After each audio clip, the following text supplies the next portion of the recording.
Oke,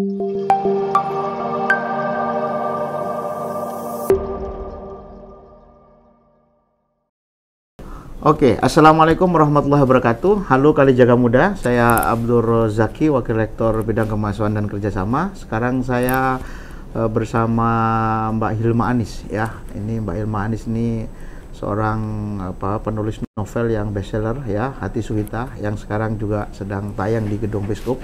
Jadi bagi Anda yang sudah menonton, saya berharap menonton lagi gitu. Nah, tapi yang belum menonton, segeralah menonton gitu ya, sebelum nanti akan muncul film seri-seri berikutnya gitu ya. Nah, halo Mbak Hilma Anis. Halo Pak. Halo. Gimana setelah lama tidak ke Jogja, sekarang diundang di acara PBAK ya? Iya. Gimana perasaan Mbak Hilma Anis? Bangga dan bahagia. 20 tahun lalu saya jadi mahasiswa, sekarang harus bicara di depan mahasiswa baru, jadi pengalaman yang luar biasa. 20 tahun ya? Iya, kan luar 2004 biasa. waktu itu. Dulu memang Mbak Hilma itu menjalani masa mahasiswa itu di fakultas apa, dan juga mungkin di unit kegiatan mahasiswa apa ya? Saya di Fakultas Dakwah, jurusan Komunikasi Penyiaran Islam. Ya. Karena Napak Tilas Abah dan Ibu kebetulan dulu juga di situ. Beliau waktu itu jurusannya katanya namanya penerangan katanya. Oke. Terus saya aktif di LPM Arena dan di BMI pada saat itu. Jadi sama ya seperti saya ya, saya dulu juga aktivis di LPM Arena gitu ya. Bagaimana jurnalisme kreatif itu ya kira-kira bisa meraih masa depan yang baik. Iya, kok bisa ya Mbak Hilma menekuni dunia kepenulisan ya, terutama novel gitu ya?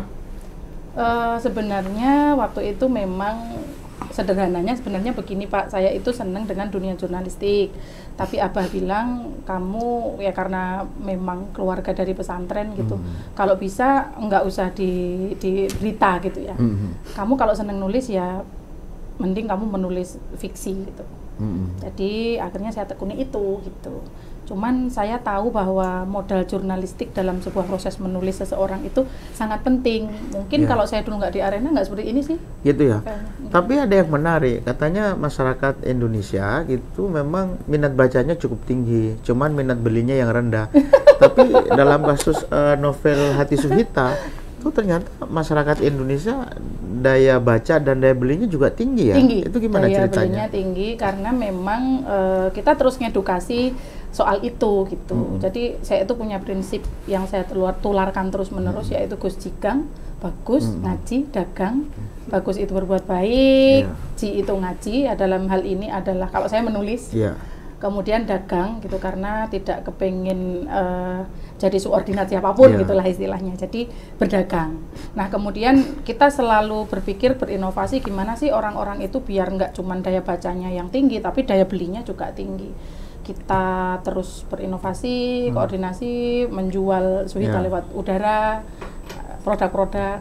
Hari ini saya pakai jilbab sejarah rempah loh Pak ini. Menarik ya, novel Hati Suhita sebenarnya sudah laku berapa eksemplar dan kira-kira sudah menghasilkan uang berapa rupiah gitu ya.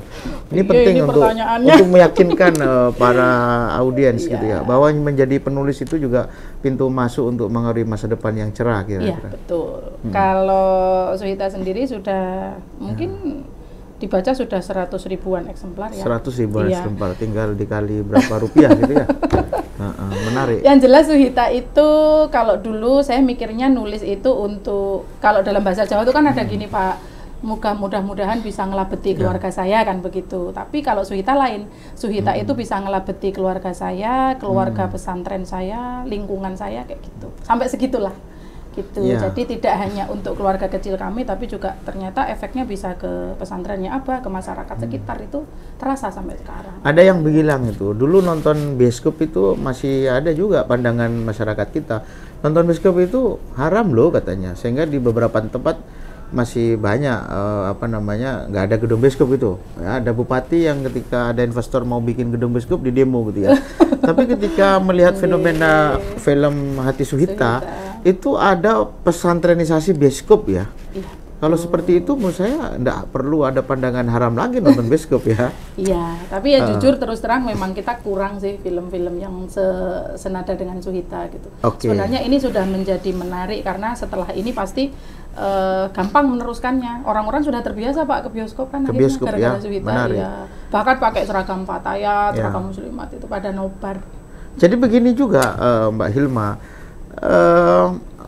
tema pesantren gitu ya, ketika masuk ke layar lebar itu kan mengejutkan ya bagi publik. Betul. Ada pandangan apa bisa laku gitu ya. Tapi buktinya laku luar biasa gitu ya. Itu ada trik khusus nggak? Gimana itu apa cerita tentang pesantren, cerita tentang santri melanjutkan kuliah, kok mampu dikemas secara ciamik dan kemudian ya mengejutkan publik Indonesia sebenarnya.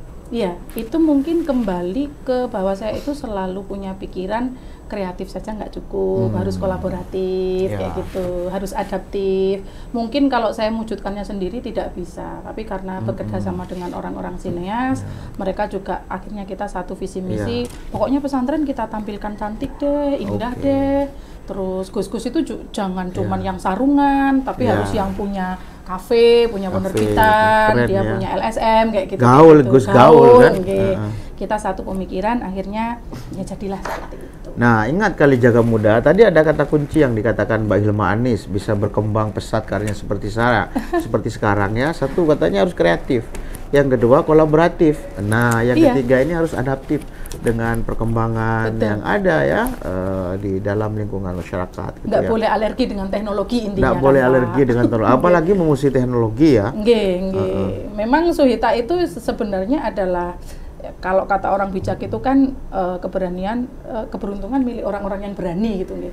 Jujur saya sejak film Suhita itu mau digarap itu setiap malam nggak bisa tidur karena belum mengerti nih hasilnya gimana. Pembaca bisa tiba-tiba jadi haters kalau itu difilmkan kan. Yang semula seneng tiba-tiba protes begitu. Tapi karena kita jagain dari awal, terus Pak produser juga yang ngelamar waktu itu banyak banget, tapi saya cari yang paling mencintai dia dan tidak ada niatan apapun selain memperindah cerita itu. Nah, itu menarik. Saya ambil yang beliau itu. Kalau ini proses kreatif berikutnya setelah dari novel menjadi film ya, layar lebar, proyek kedepannya apa yang sedang digarap oleh Mbak Hilma dan tim? Jujur sekarang itu kita lagi konsen ke novel sebelumnya judulnya Wigati. Oh, Wigati. Jadi Suhita itu memang rezekinya gede Pak. Dia novel yang paling mudah dikerjakan, novel yang paling gampang dikerjakan, waktunya juga relatif singkat. Tapi dia rezekinya memang paling gede tuh. Akhirnya itu jadi film. Nah, ketika dia jadi film ternyata produser dan teman-teman perfilman ini nyari nih novel yang sebelum itu. Padahal temanya berbeda jauh. Kalau yang Wigati kan keris, salaf gitu pesantrennya. Tapi ternyata mereka tertarik juga. Gitu ya. Iya. Jadi kita sedang mengerjakan itu. Wigati itu masih ada juga aspek-aspek percintaan, asmara gitu ya? Ada, tapi tidak sebanyak Suhita. Dan kadang orang kan berpikir Hilma itu kalau nulis kok seperti itu ya, yang diceritakan menengah ke atas gitu ya, kayak Gus, kayak Ning. Tapi kalau mereka sudah baca Wigati, mereka tidak akan berkata seperti itu. Wigati itu santri biasa, tidak cantik, tidak punya prestasi, tidak molek. Dia betul-betul santri biasa. Tapi memang masanya Mbak Hilma itu banyak mahasiswa UIN yang bercinta juga ya. Nah, kalau saya dulu waktu zaman saya kan katanya banyakan ICMI, Ikatan Cowok Malam Minggu Ijen gitu ya. Oke, terakhir itu Mbak Hilma, apa pesan yang ingin disampaikan oleh Mbak Hilma kepada mahasiswa UIN Sunan Kalijaga itu ya, terutama dalam dunia kreativitas, dunia karya gitu ya? Iya. Yang ada 3 ya teman-teman. Yang pertama, ojo mati tanpa aran. Ini sebenarnya nasihatnya Semar sih. Jangan mati tanpa nama, ojo mati tanpa aran. Jangan mati sebelum punya karya. Pokoknya sekarang harus berkarya. Yang kedua adalah kita harus ingat nasihatnya para sepuh, teken, tekun, tekan. Tekan itu himmah, tekun itu istiqomah, tekan itu adalah hasil maksud.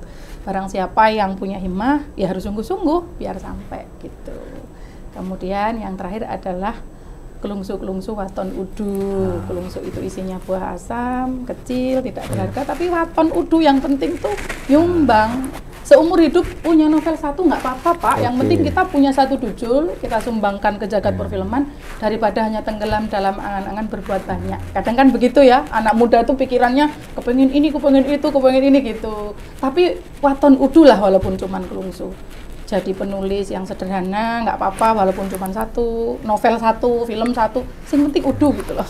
Tidak usah muluk-muluk Pak intinya. Menarik. Ada banyak kata hikmah, kata mutiara ya. Jadi memang hidup tanpa karya itu ndak ada catatan nama gitu ya.